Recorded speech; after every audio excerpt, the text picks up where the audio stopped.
Hi, my name is Dr. Brant Pitre, and I'm very excited to tell you about a video series that I am producing on the Mass.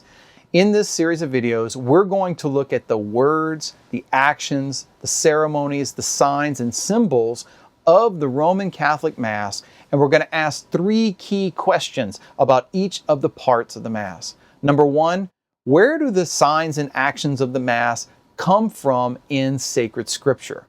In other words, what are the biblical roots of the Catholic Mass?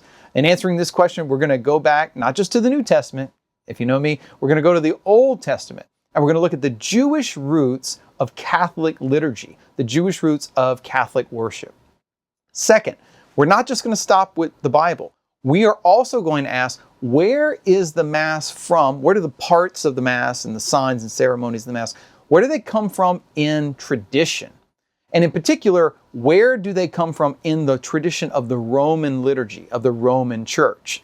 And what I want to show you is, not only is the Mass rooted in sacred Scripture, it's also rooted in sacred tradition. So we'll be looking at what the ancient Mass of the early Christians was like, what the Mass of the Middle Ages and medieval times was like, as well as what the Mass looked like all the way in the modern period from the Council of Trent up to Vatican II in our own day.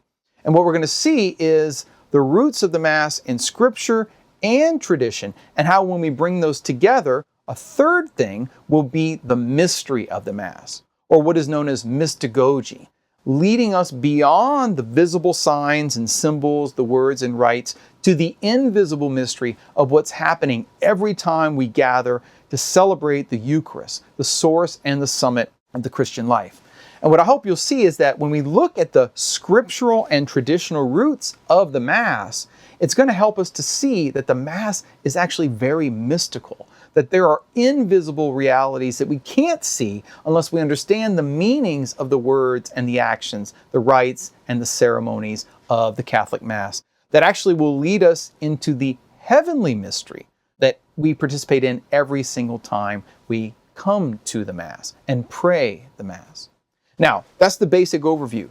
Along the way, as we're looking at the scriptural and traditional and mystical roots and meanings of the Mass, we're also going to shed some light on contemporary debates over the liturgy that circulate in our own day. So, for example, people have lots of questions about things like, what about the language of the Mass? What role should sacred language play, like Latin or Greek or even Hebrew? As well as what role should the vernacular language play in the Mass? So what role does language play in the liturgy as a whole? People have also lots of questions about sacred music, right? What about the origins of Gregorian chant, or the origins of many of the hymns we sing at Mass, as well as the relationship between sacred music and sacred silence? So when should there be music in the liturgy, and when should there be silence? And what role does sacred silence play in worship?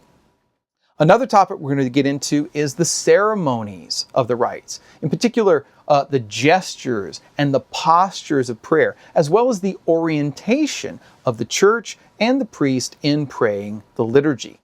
And then last but certainly not least, what about the development of the liturgy? How has the Mass changed over time? Were things added to it? Were things subtracted? If so, why? What were the reasons for these changes? And in particular, what about Vatican II and the changes that it introduced into the Roman liturgy and into the Roman Mass? Why were these changes made? What were the reasons for the changes? What exactly changed, and by what authority were they changed, right? Who had the authority to change the liturgy?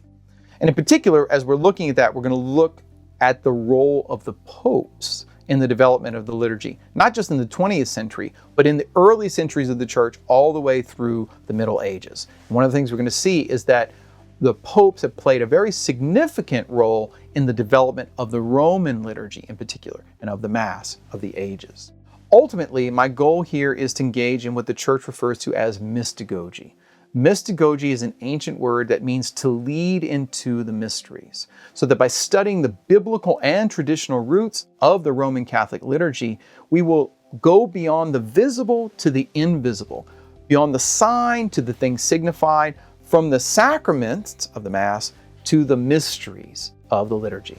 So if you've ever wanted to enter more deeply into your prayer and participation in the Mass, then I invite you to come on this journey with me as we explore the Mass, the history and the mystery of Roman Catholic worship.